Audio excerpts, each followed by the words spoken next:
Hello everyone, welcome to this session. So neural network training is an optimization process based on gradient descent. So as we have seen in the past sessions, this is not a simple optimization problem. So in this session, we will go deeper into it in terms of the optimization quality and the optimization speed or efficiency. So in the past sessions, we have seen that the forward and backward propagations. So we first use the forward propagation to transmit the signals, and then we get the error. Then we back propagate the error to update or optimize the W and B, right? So what we have shown, we used only one training sample. And in the training, we need to consider all the training samples. So then in each iteration, we need to use a number of training samples, multiply for each of them, we need a forward and backward propagation in this optimization. So these together, we call it a one epoch. And we need to do epoch by epoch until the network is trained. It means that the problem is optimized and we get the optimal value of W and B. So this is not a simple or small size optimization problems, especially when the number of training sample is large. So then we have introduced the batch training. So I hope you still remember it, right? So we have talked about it in the second week in the machine learning part. So batch training means that we get some batch and we update the W and B if in neural network by the average logs of the samples. And in many cases, the most popular way is to use a mini batch. So in the following, we will repeat or review the batch training and mini batch training, and we link it to neural network. Right. So we have talked about mini batch gradient descent. We call it MBGD. Right. So in batch gradient descent, B or BGD, so all the samples are used together, and we get the average of them, the average gradient of them, to carry out the gradient descent. And all this is SDD, stochastic gradient descent. So in this way, we only use a single sample at a time and use this one to update W and B, right? So MBGD is calling for a balance. So we define a certain number of mini batch. So what is a mini batch? So mini batch is a fixed number of n training samples. So considering the total number of training samples is n, and m is smaller than that, right? So we call the n, that is a batch size. So based on this, so MBGD, we can work as follows. First, we split the training data set with total number of n into a number of mini batches. And each mini batch, we have the size of n, right? Then I use one mini batch as a training set. We get the average of the gradients of this mini batch. Based on this average gradient, we update the W and B, right? Then we will repeat this process to cover all of the batches. So after this, we have a one lot, one epoch, right? Because we use all the training samples.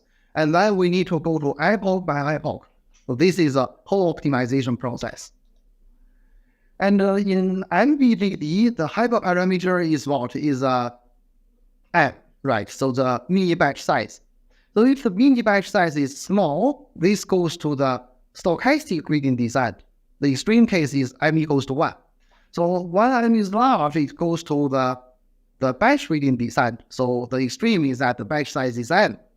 So normally, often used the size is the 32, right? This is I covered more details on this in the second week of the machine learning course. So for more details, you can review that course.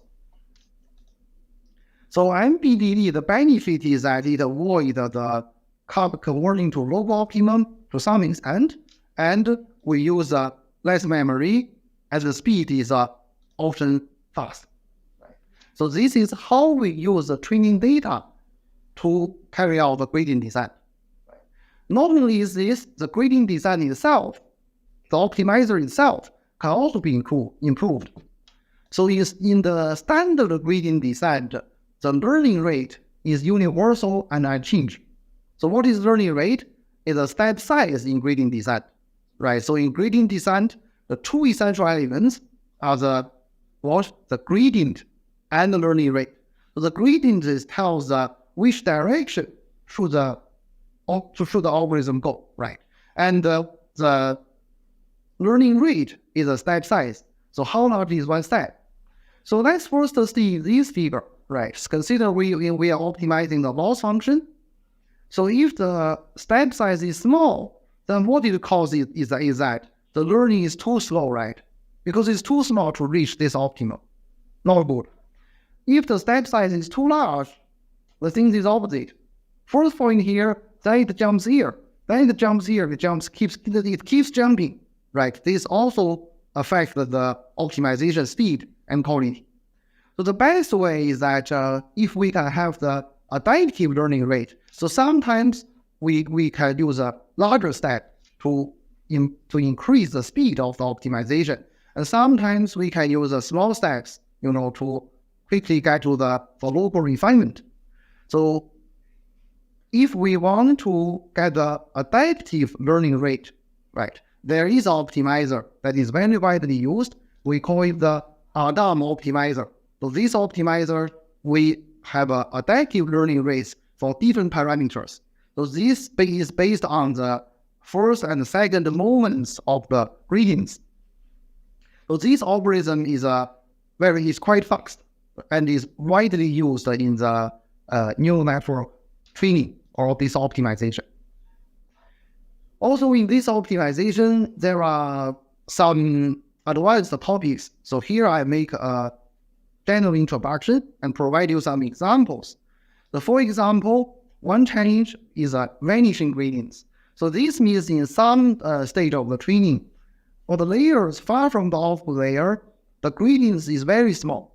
So this means that it needs to go for a long time, right, to progress the learning. The learning slows down a lot. The vanishing gradient is what we should avoid. And oppositely, we have exploding gradients. So it means it's too large in some layers of the network. So this causes training to be unstable. It keeps jumping, right? So there are some solutions to avoid these problems. So here I list some. So for example, batch normalization or weight initialization or gradient clipping. So these ones, I won't cover this in this introductory course. So more details, you can find more details from the internet. Okay, so thank you very much for listening. So that's all for this session. Bye-bye.